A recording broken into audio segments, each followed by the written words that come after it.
할렐루야. 안녕하세요. 하나님 아버지의 지극하신 사랑하심과 우리 주 예수 그리스도의 은혜와 평강이 저와 여러분 심령 속에 말씀과 성령님으로 충만하시기를 우리 주 예수 그리스도 이름으로 간절히 축원합니다. 오늘 이 시간에는요, 제가 너무나도 부족하지만 루키 강의 18강째입니다. 먼저 본문 말씀 보시겠습니다. 루키 3장 1절과 2절인데요. 룻의 시어머니 나오미가 그에게 이르되 내 딸아 내가 너를 위하여 안식할 곳을 구하여 너를 복되게 하여야 하지 않겠느냐. 네가 함께 하던 하녀들을 둔 보아스는 우리의 친족이 아니냐. 보라 그가 오늘 밤에 타작 마당에서 보리를 까불리라. 자, 이 말씀은요, 보리 추수 때의 사랑을 말씀하고 있습니다. 이것은 정말 예수님 재림 정말 대환란 때 요한계시록 12장에 말하는 해입은 여자, 참 교회에 구원받은 성도들의 실황을 얘기하고 있습니다.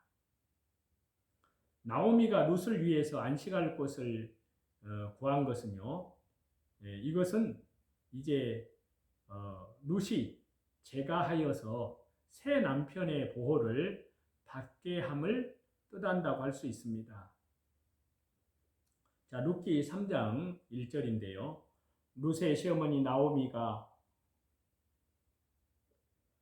그에게 이르되 내 딸아 내가 너를 위하여 안식할 곳을 구하여 너를 복되게 하여야 하지 않겠느냐. 자, 안식으로 번역된 히브리어 원문의 표현을 보면은요. 휴식처, 휴식의 상태, 휴식의 상황 이러한 것을 뜻하는 히브리 발음으로 마노흐라는 단어가 쓰였습니다. 지금까지의 룻의 삶이 고됐고 또 고통스러운 고통이었던 것과 관련해서 늘 항상 날마다 소망하는 삶의 상황이 있다면 바로 안식이었습니다. 특별히 여기에서 안식이라는 표현은요, 결혼과 같은 의미로 쓰였습니다. 나오미는 홀로 된 며느리 룻이 밭에서 이삭을 주우면서 자신을 봉양하는 것에 대해서 너무나도 감사를 했지만요. 또 한편으로 생각을 해보면 분명 안타깝고 미안한 마음이 가득했을 것입니다. 그 때문에 나오미는 자신이 시어머니이지만 룻에 대한 애틋한 마음으로 마치 친정어머니가 된 듯한 심정으로 솔선해서 룻의 재혼을 주선하기로 작정하였습니다.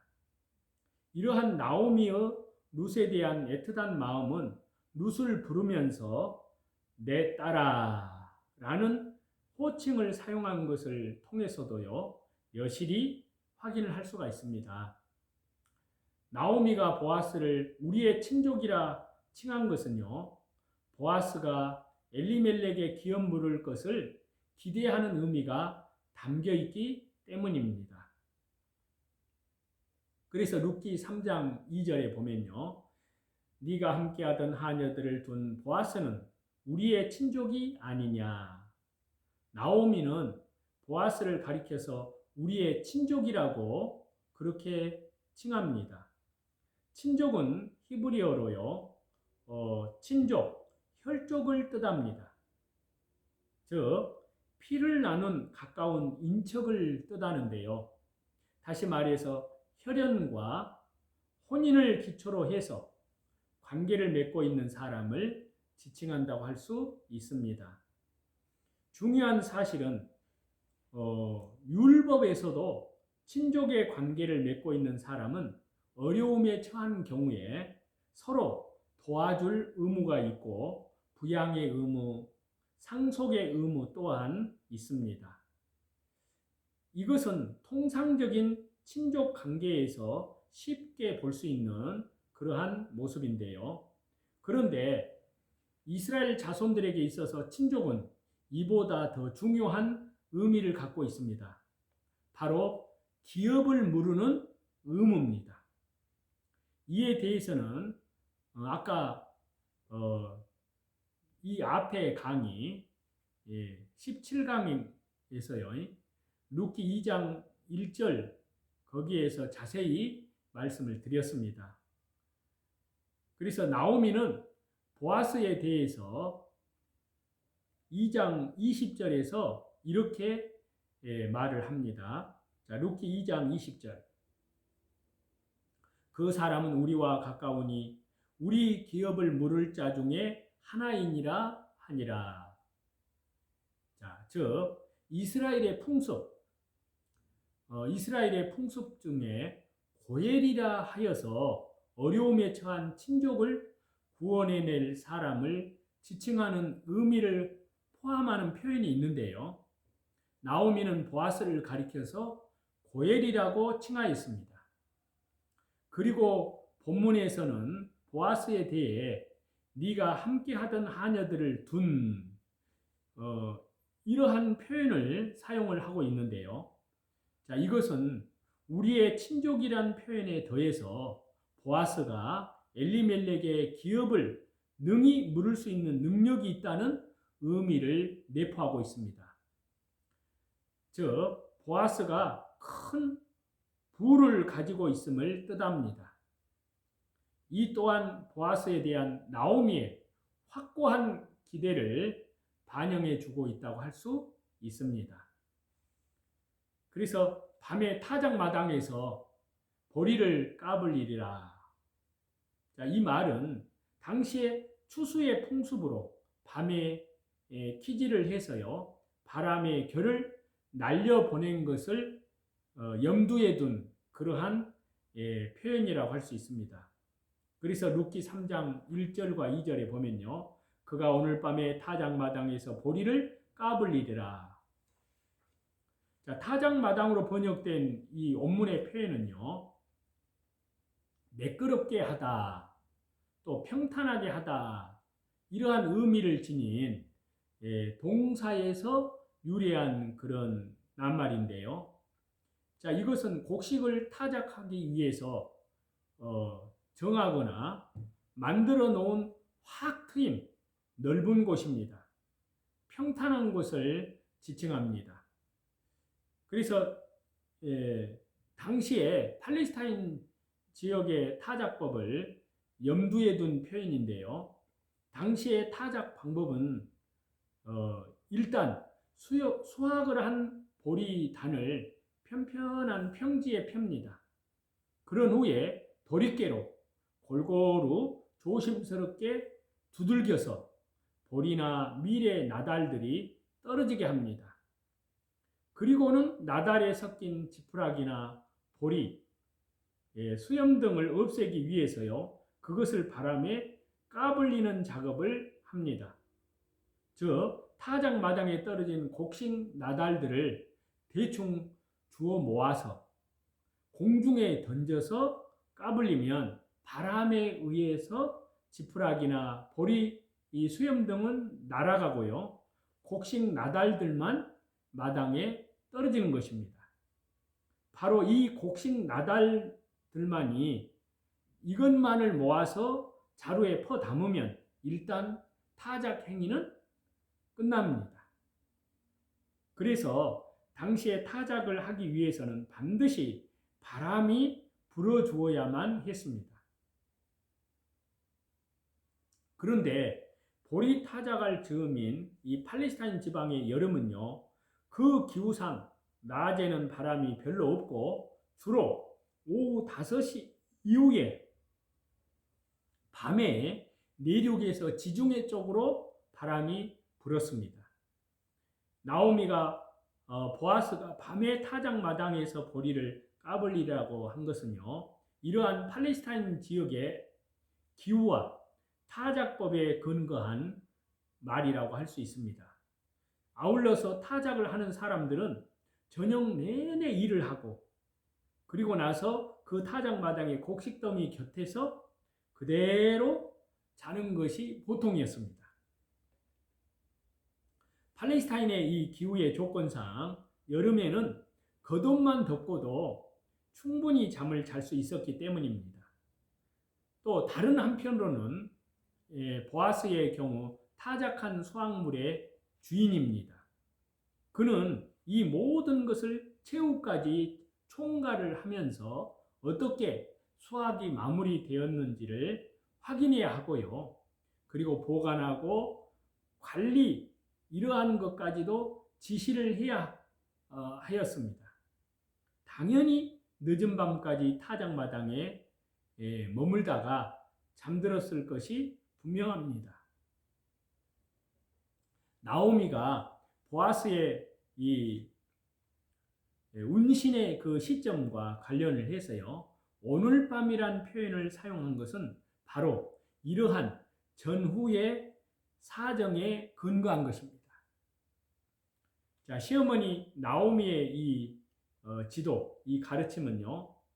바로 종말 재림 때 7명의 성령님의 인도하심의 예표라고 할 수 있습니다.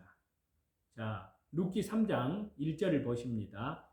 룻의 시어머니 나오미가 그에게 이르되 내 딸아 내가 너를 위하여 안식할 곳을 구하여 너를 복되게 하여야 하지 않겠느냐. 자, 지금껏 말씀을 드린 룻기 1장과 2장을 통해서 룻은 종말 때 예수님 재림 종말 때 신앙을 회복한 해입은 여자 참 교회를 예표함을 확인을 했습니다. 보아스는 재림하시는 예수님을 예표함도 확인을 하였습니다. 아울러 이제 나오미는 때로는 교회로도 다른 한편으로는 성령님으로도 예표적 의미를 정리할 수 있습니다. 본문에서 나오미가 룻을 향하여 보아스와 친밀하게 만나면 보아스와 룻을 연합을 시키도록 지도하는 것을 볼 수가 있습니다. 자, 이것은 종말 때에 7명 성령님께서 해입은 여자 참 교회를 지도하시고 인도하심을 예표한다 할 수 있습니다. 우선 여기에서 나오미가 룻에게 이르는 것은요. 요한계시록 2장과 3장의 7교회를 향해 말씀을 주신 것을 연상케 하는데요.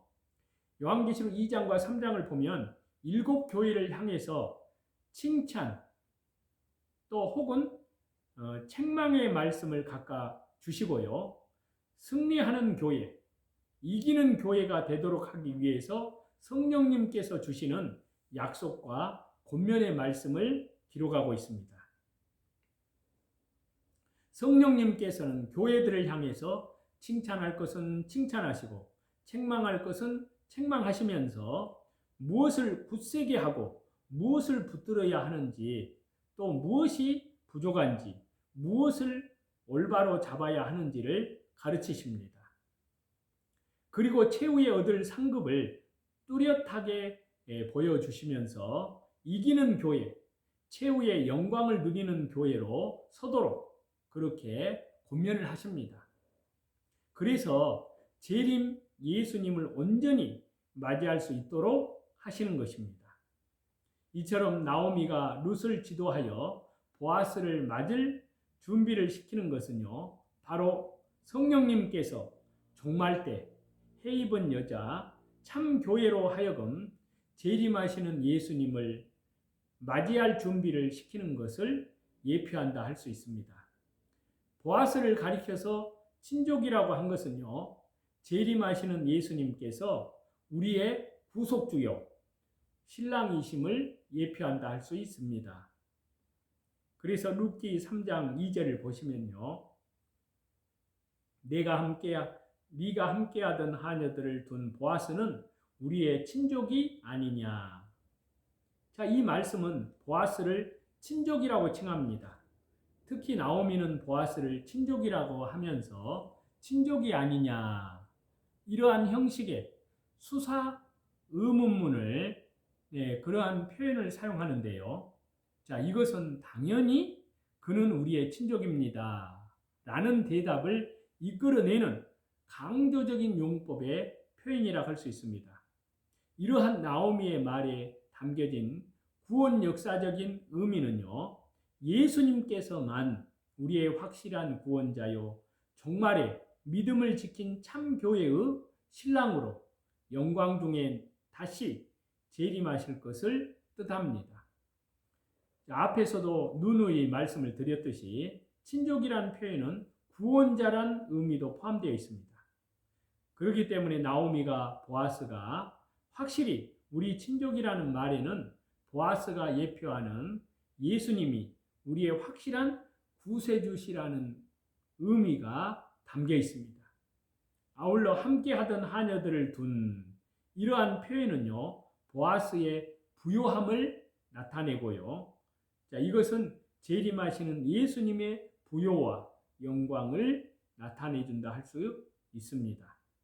결국에 보아스는 장차 룻과 결혼하기 때문에요, 엘리멜렉의 기업물을 자로 친족으로서 의무를 다하게 됩니다.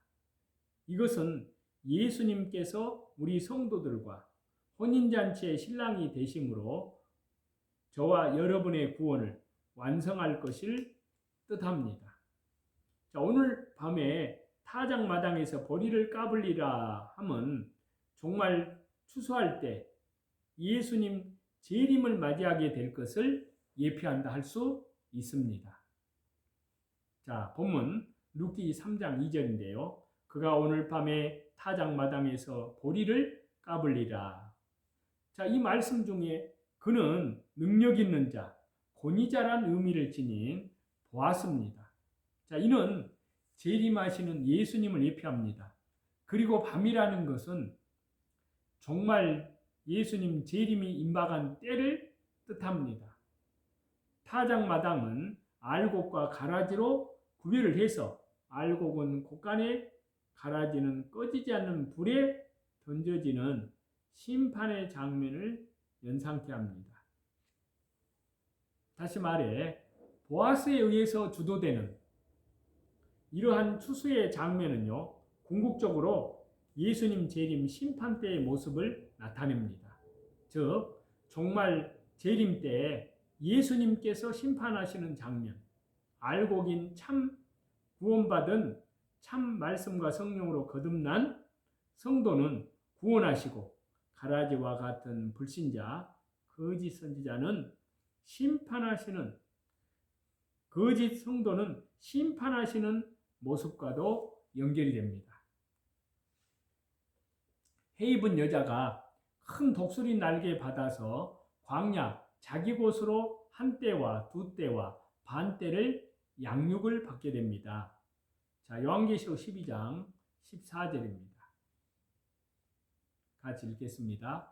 그 여자가 큰 독수리의 날개를 받아 광야 자기 곳으로 날아가 거기에서 그 뱀의 낯을 피하여 한 떼와 두 떼와 반 떼를 양육받으며. 자, 이 말씀의 그 여자는 앞에서 말한 요한계시록 12장 1절에는 해 입은 여자로 그렇게 소개를 하는데요.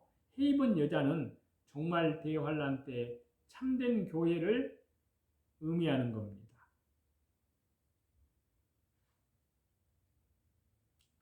그래서 요한계시록 12장 1절에는요. 하늘에 큰 이적이 보이니 해를 옷 입은 한 여자가 있는데 그 발 아래에는 달이 있고 그 머리에는 12별의 관을 썼더라. 자, 여기에서 해 입은 여자는요, 재림하시는 예수님의 소망으로 충만한 참 교회를 뜻합니다. 그리고 그 여자가 큰 독수리의 두 날개를 받은 것은요, 정말 예수님 재림 때에 참 교회가 강력한 성령님의 능력을 힘입을 것을 뜻합니다. 그리고 뱀의 낯을 피하여 한 떼와 두 떼와 반 떼를 양육받은 것은요, 정말 대환란 때 참 교회가 성령님의 인도와 능력을 받아서 마귀의 역사로 구별되어 재림하시는 예수님을 맞을 신부로 준비되는 것을 뜻합니다. 룻기에서 룻이 보아스와 결혼 전에 나오미의 지도를 받은 것처럼요. 종말 때 참 교회 헤이븐 여자는 재림하시는 예수님을 만나기 전 성령님의 인도를 받습니다. 성령님의 강한 능력 하에서 보호받으면서 주 예수 그리스도의 신부로 온전히 세움을 입습니다. 추수 때에 가라지와 곡식의 분리가 있는데요. 자, 마태복음 13장 30절입니다. 둘 다 추수 때까지 함께 자라게 두라. 추수 때에 내가 추수꾼들에게 말하기를 가라지는 먼저 거두어 불사르게 단으로 묶고 곡식은 모아 내 곡간에 넣으라 하리라. 자, 추수 때에 예수님만 사랑하는 자들은 곡식입니다.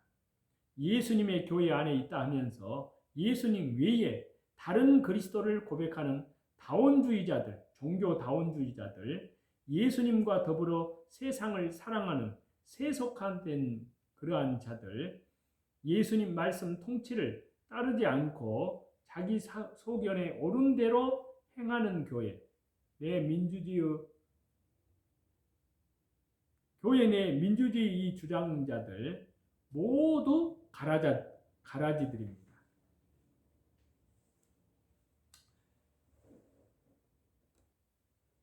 예수님께서는 가라지를 먼저 거두어 불사르게 단으로 묶으리라고 하십니다. 이는 종말 때 마귀의 역사, 미혹의 역사가 적그리스도의 역사가 극에 달하여 구원받지 못한, 거듭나지 못한, 택함받지 않은 거짓 성도들로 드러납니다.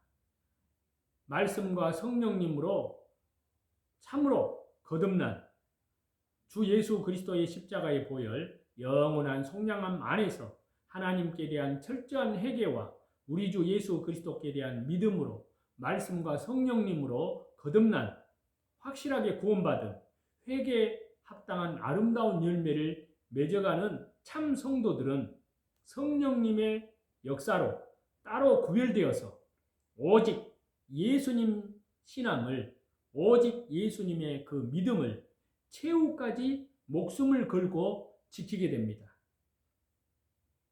궁극적으로 추수 때의 가라지는 불사르게 되지만요, 곡식은 곡간에 들어가듯이 거짓 믿음을 가진 자들은 심판을 받지만 예수님과 뜨겁게 사랑하는 성도들은, 다시 말해서 확실하게 말씀과 성령으로 거듭난 또 주 예수 그리스도의 십자가의 보혈, 영원한 속량함 안에서 하나님께 대한 철저한 회개와 또 복음 사경회를 통해서 우리 주 예수 그리스도께 대한 확실한 믿음, 그 믿음으로 성령님이 역사하는 성령님의 역사로 말씀과 성령으로 거듭난, 참으로 확실하게 거듭난 구원받은 성도들은 곡간, 곧 천국에 들어가게 됩니다.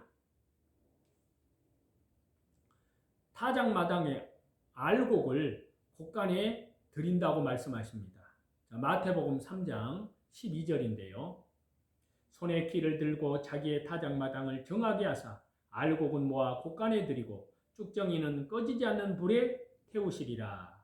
자, 이 말씀은 세례 요한이 예수님께서 오셔서 행할 일을 미리 예언하신 말씀이에요.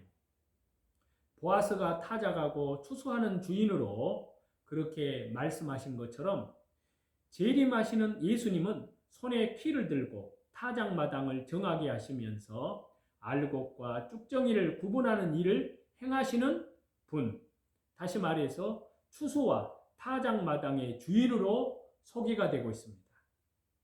알곡은 모아 곡간에 들어갑니다. 알곡 성도, 알곡은 예수님과 함께하고 예수님의 축복을 받아 누리는, 구원을 확실하게 받은, 회개에 합당한 아름다운 열매를 맺어가는, 성화되어가는 성도들입니다. 쭉정이는 알곡처럼 보이지만 죽어버린 성도들, 거짓 성도들입니다. 그래서 저와 여러분, 참으로 내 영혼이 말씀과 성령님으로 확실하게 거듭난 그런 경험이 있어야 됩니다. 또 복음 사경회를 통해서 하나님 살아계신 것, 성경이 참으로 하나님의 말씀이라는 것과 살아계신 성경이 사실이라는 것을 많은 과학적인 증거와 역사적인 증거를 통해서 이 성경이 실제로 살아계신 하나님 말씀이요, 또 그 율법 앞에 내가 얼마나 하나님 앞에 심판받아야 될, 또 저주받고 영원히 지옥 갈 수밖에 없는 비참한 죄인이라는 것을, 머리에서부터 발끝까지 제 덩어리라는 것을, 전적 부패, 전적 타락한 비참한 죄인이라는 사실을 완전히 예수님 십자가 앞에 굴복이 된 그런 회개하는 그 고통, 거기에서 죄를 확실하게 깨닫고, 그리고 예수님 십자가 보혈, 영원한 속죄, 완전한 속죄, 온 세상 죄 그 안에 자기 개인이 말씀과 성령으로 거듭나는 구원을 확실하게 받는 그런 경험이 있으셔야 됩니다. 그래서 말씀과 기도와 성령으로 확실하게 거듭난 성도들은 이제 자기만 구원받을 뿐만 아니라 또 다른 이뤄진 영혼들에게 복음을 증거하면서 우리 주 예수 그리스도의 재림을 준비하는 깨어있는 그런 성도들로 살아갑니다. 그러한 저와 여러분이 다 되시기를 다시 재림하시는 우리 주 예수 그리스도 이름으로 간절히 축원합니다. 찬송 드리겠습니다. 찬송 179장입니다.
성삼위 하나님께만 모든 존귀와 영광과 감사와 찬송을 돌립니다.